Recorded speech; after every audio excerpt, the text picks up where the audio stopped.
Friends,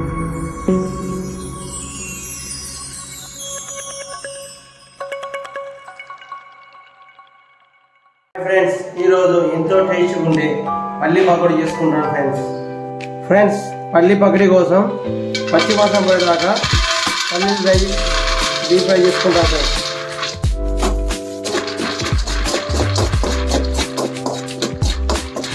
పల్లీల పకోడీ కోసం మేము ముందుగా ఫ్రెండ్స్ మైదా కొద్దిగా కార్న్ఫ్లవర్,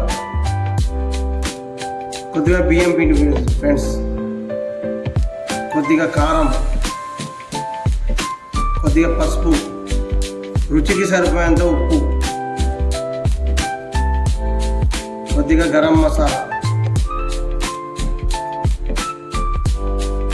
వీటిని బాగా మిక్స్ చేసుకోవాలి ఫ్రెండ్స్.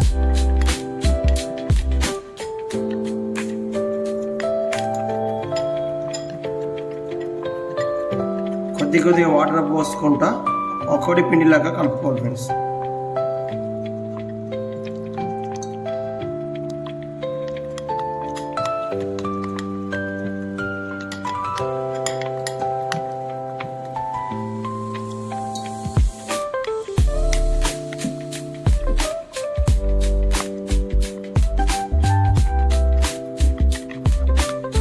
ఇలా కలుపుకున్న మిశ్రమంలో పల్లీలు వేసుకోవాలి ఫ్రెండ్స్.